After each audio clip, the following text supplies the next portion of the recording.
Hello and welcome to this VideoNet video interview series at IBC 2016. My name's Barry Flynn. I'm consultant editor at VideoNet, and with me is Sascha Prüter, head of Android TV at Google. Sascha, thanks for joining us. Thanks for having me.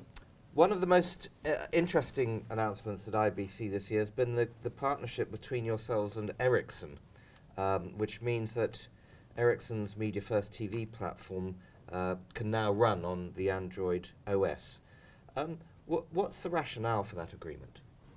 It actually, I was a little bit surprised by all the media echo the announcement created, because we are partnering a lot in that space. We work for a while now with a lot of other companies in the typical pay TV operator environment, and we as Google with Android TV, I think we can bring a lot of experience in the application ecosystem, bringing content, typical internet content to the platform, enable companies to deliver very fast technology changes in content, new content that their customers want to the device. But we partner in the traditional TV space, where actually a lot of companies are the experts in delivering traditional linear TV, DVR solutions, security solutions, conditional access.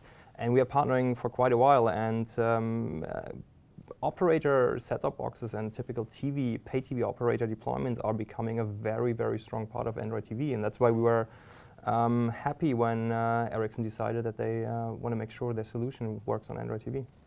So Media First, I guess, is what we'd consider to be a tier 1 pay TV platform, and it's a leading solution for IPTV operators.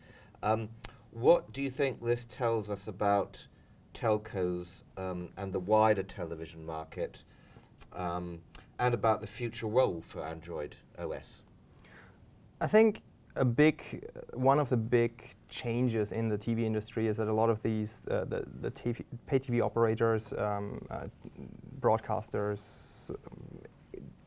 traditional players in the TV space see their customer base more and more having expectations that they carry over from the mobile world. They carry around their phone every day, they look at it a lot of times during the day, and they suddenly get the same kind of expectations also when they sit down on the sofa at home and want to watch TV. So it's not easy anymore to communicate to them that, well, this specific content you can't have on my box, or you can't have that on my TV.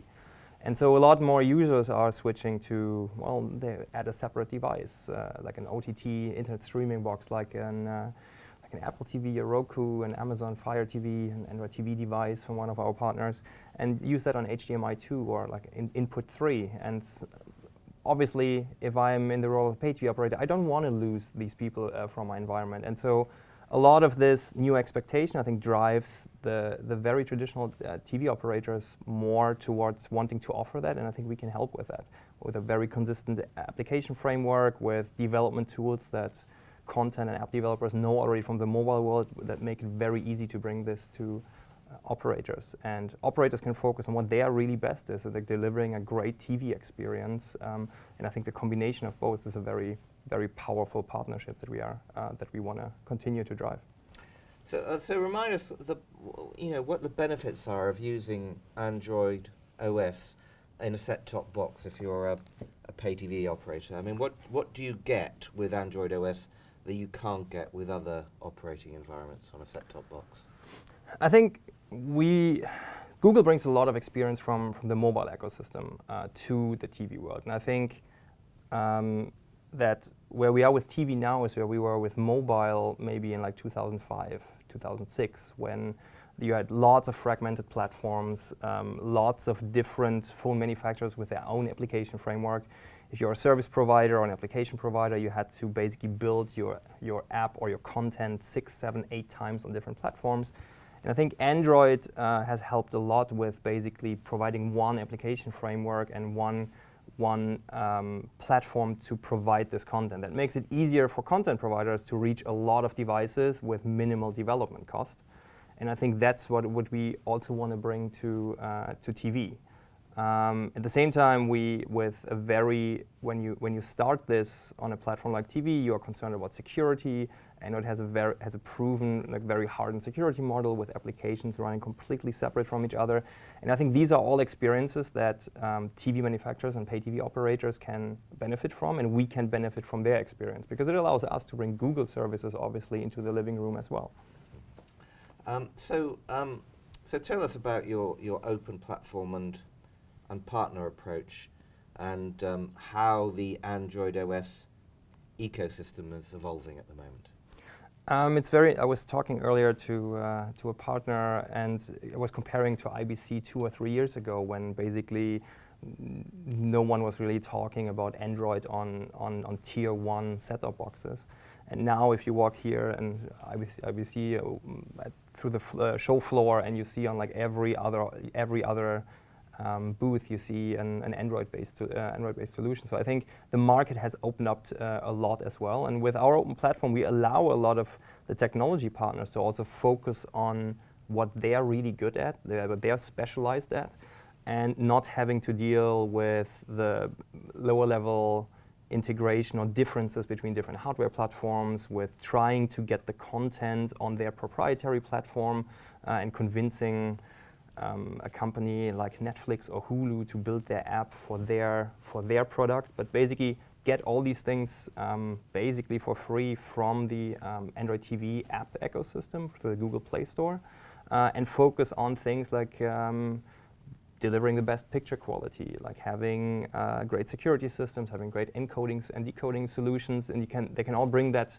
to Android. Given it is an open source system, they can modify, bring their own solutions in there, and actually innovate without having to deal with the app and framework side of things. Okay, so looking forward to next year at IBC, what are the next big developments for Android OS that Google has in store in the television market? What's the big thing that's going to happen? I think in general we will see more and more across the industry with more content being available, both traditional like satellite cable channels, but also more and more content coming in by the internet, OTT, subscription services like Netflix, Amazon, and so on.